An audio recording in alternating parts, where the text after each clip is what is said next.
I bet you've seen these panel saws at lumber yards and home centers. They're commonly used to cut sheet goods, just like I did, down to size, make them easier to handle. But if you think all these machines can do is cross-cut sheets of plywood, you're wrong. They're very, very versatile. There are a lot of different things that these machines can do for you, from cutting stuff to size very accurately, plus or minus a 64th of an inch, to also doing joinery on here with a router head installed. So what I'm going to do today is walk you through some of the different things that a panel saw like this can bring to your shop. At the heart of these saw router combo machines is really the sled right here, and that's where I want to go next, because I did a crosscut, but commonly here in the shop we're also going to want to rip those big pieces of plywood. It can be pretty hard to handle those on a table saw, especially when, like me, you work by yourself a lot. So what I'm doing here is to set up for a rip, pivot that head 90 degrees, then I can direct read using the ruler to set up for the dimension I need to produce.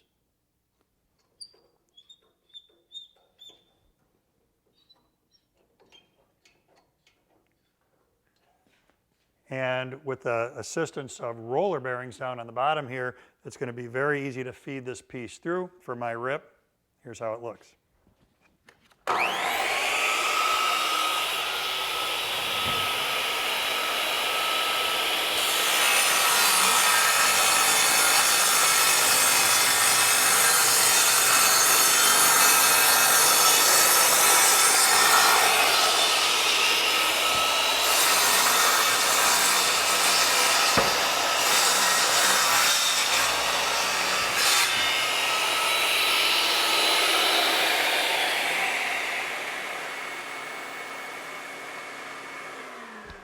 One of the things you may not be able to see from your perspective is that in addition to the saw blade that we've got in here, and like a table saw, high tooth count, alternate top bevel for good cut quality, there's also a riving knife, just like a table saw would have, and that also helps increase our cut quality and make our work easier here as we're cutting these big pieces. Now here, we're treating this machine like a big table saw, handling these big pieces of plywood. We can also make it work like a really big sliding miter saw with pretty incredible width capacity. So a little bit more change up here on the machine, and I'll show you how that works. I'm working on a quarter sawn white oak bookshelf, and this is one of the sides for it. So I've got the glue up done. What I need to do next is cross cut my ends on this thing. And the width of this piece is such that it won't fit on a sliding miter saw. It's a pretty big, heavy piece. It's all solid white oak. So what I've done here on the saw router combo is I've installed some ledges. And with these ledges, they create a shelf that helps bring my work up off the lower level that I was on earlier with the plywood. So now to square up my end, on this end I just want to eliminate the sawtooth look of it. So what I'm going to do is slide it over using the laser line to indicate where the cut will be, to make sure I'm in fact going to remove my sawtooth, and we'll be ready to make a cut, and again using this like a big sliding miter saw.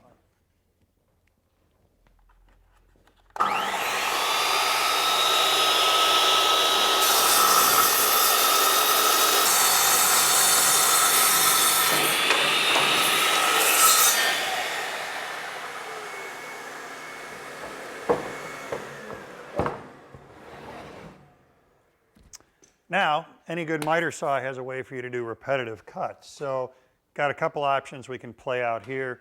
We can put a block on, direct read off the tape measure, use that stop block, so every time we come up against it, we get exactly the same length cut. As an alternative, there's a flip stop system as well. Benefit to flip stops is that we can bring it up, engage it, flip it down, hence the name, get it out of the way, make another cut not using it. So got a couple different options here to make sure your pieces all come out uniform length. And again, what we've done here is really simulate what we would get from a sliding miter saw, but with much greater capacity here on our saw router combo machine. I keep referring to this machine as a saw router combo, so we should have a look at what the router can do as well. In order to do that, let's look at changeover. I'm going to get this down to an altitude where it's a little easier for me to work on. Unplug power and vac. And then the way this carriage comes off is unscrew a couple of thumb screws.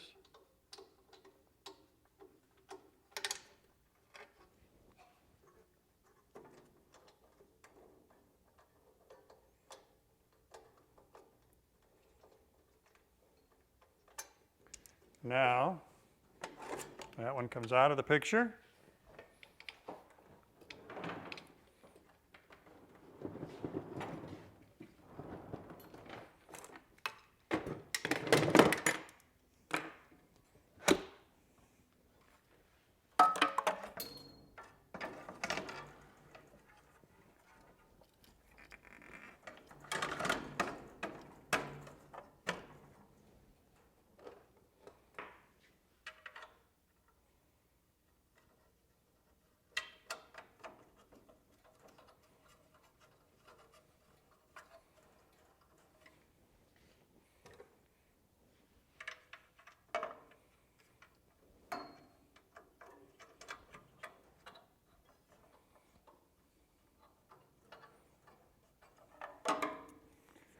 It takes care of the changeover. We can get power back on, we can get dust collection back on, and the router will be good to go so we can see what kind of joinery features the router brings to the unit here.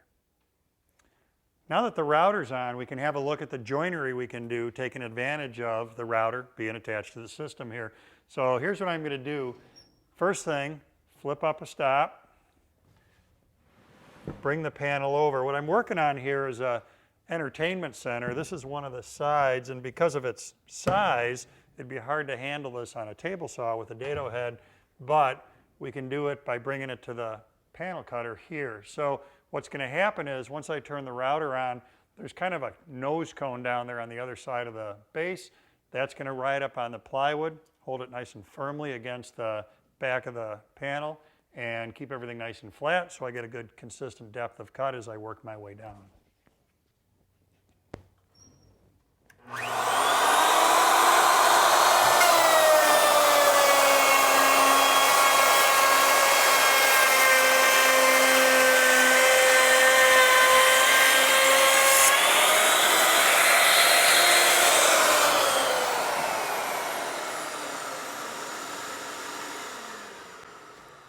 Pretty common joinery here. We want to have a rabbet up here for the top of the cabinet. Now, somewhere here in the middle, in all likelihood, we're going to have dadoes, and what I need to do is a through dado here. In order to do that, I'm going to engage against my flip stop, lock in place. Now the through dado is really going to look very much like the rabbet did. Going to plunge the router up above the work, go all the way through, relax it away from the work, and go back to the top of the carriage.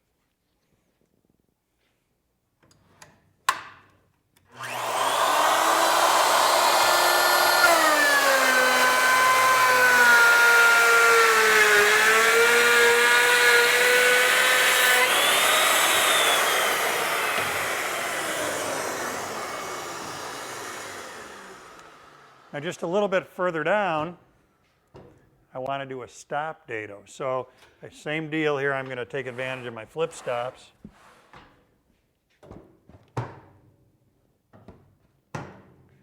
But if we're going to stop and start in distinct points, the next thing we want to do is use the stop collars on these columns.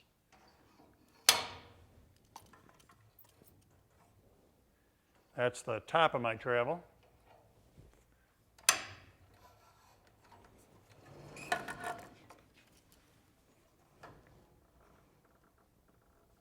And that's the bottom of the travel.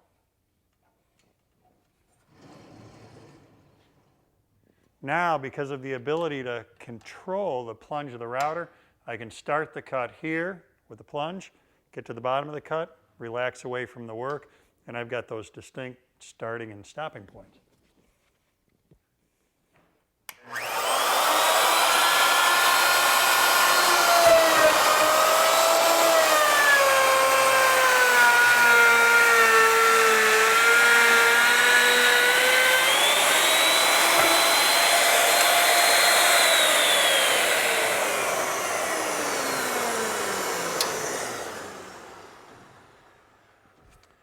So there we can see that stop dado right smack in the middle of the panel. So again, what we've done here is gone over some ways that allow you to take advantage of the router being mounted here on the machine to let you do a lot of joinery, even on large panels like this, very easily and very safely. Well, as you've seen, these combination vertical panel saws and routers really add a lot of versatility to a shop. If you look around, you're going to find that schools are using them, cabinet shops are using them. Of course, we've all seen them in the home centers where they're using them to buck down plywood, which is where I started this story. Now, as you're doing your shopping, pay attention to the idea that different heads are available, and by going with different heads, those bring different variables to the particular machine you end up with in your shop. So scope that out, and once you learn a little bit about it, it's going to help you make sure you get the right machine set up for you. So I hope you enjoyed here learning about the versatility that panel saw and router combinations can bring to the wood shop, along with the safety that they bring. Happy woodworking.